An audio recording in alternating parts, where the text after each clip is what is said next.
Wait. Just a start. To live on a good. Oh, yeah, you're good. Farm, Okay. engaged in those All right. wasn't as well. There are a variety of reasons someone could come up with to not serve in children's ministry or to not serve, period. Either they have kids at home or they're already retired and they have already done their part, or they just don't have time, they're too busy, maybe they work several jobs or whatever. There's always excuses people can come up with.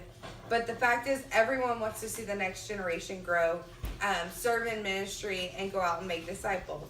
In order for that to happen, we all have to sow into the next generation. So, why you should get involved in children's ministry, why you should serve in your church, is really just to help plant seeds and grow into those kids' lives.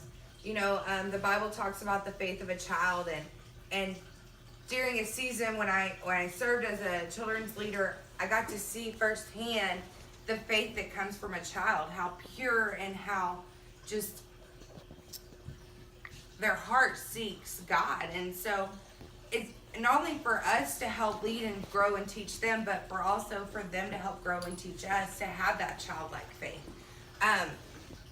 There are several different ways you could get involved to help serve in a children's ministry. Besides teaching a lesson or planning games or what have you, there are things such as bringing snacks. You can help keep the facilities clean.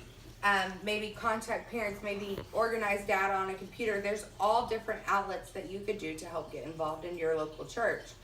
Everyone wants to see the next generation be trained up and serve, but in order to do that, we have to sow into them.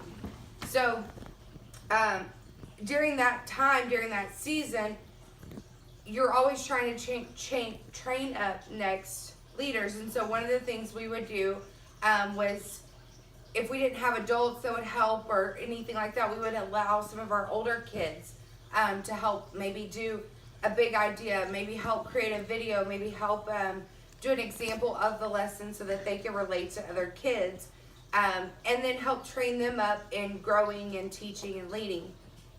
So that was just something small. For today's youth, you could have them help plan a game. You could maybe help them pick out the songs. Maybe they pray over the group or join everyone together for prayer time or whatever have you. There's several different things you could do to help them get involved. So there's several different things to serve in ministry, in church. But one of the most important things is in children's ministry, and it's often overseen because the family, you need the family at the church, and the kids are a vital part of that family.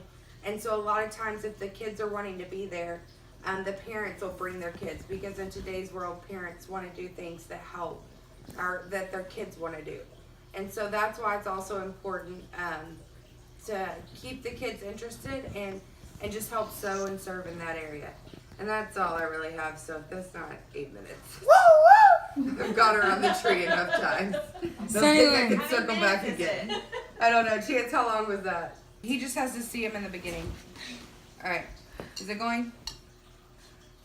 Is that a yeah? Okay. So some other ways in our ministry that we help train up the next generation is our nursery class, the Little Sunshines. Some of our kids and youth and some of our kids in our children's church go and serve 1 or 2 Sundays a month in helping lead those classes. We also have what we call a cry room, and so if you're interested in maybe the babies, the moms need time of getting to enjoy the service, and so you can go in this room and just help them with their little ones so that they can learn and grow. There's TVs and things like that so that you can watch the service live.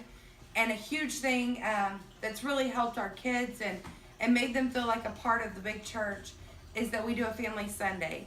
On the first Sunday of every month, the kids stay in service and they sit beside either a mentor or their parent, and they have sheets that they take notes on so that they're learning and seeing their parents take notes, and they're learning the proper way. Well, maybe not the proper way, but they're learning how to sit through a service, to learn, to be engaged in it, to take notes. And so whatever level they're at, whether it's drawing a picture, whether it's writing a paragraph, whether it's making note outlines, they can be engaged in the service as well.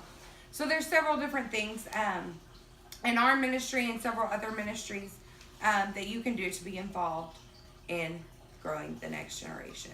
Okay, how many seconds was that?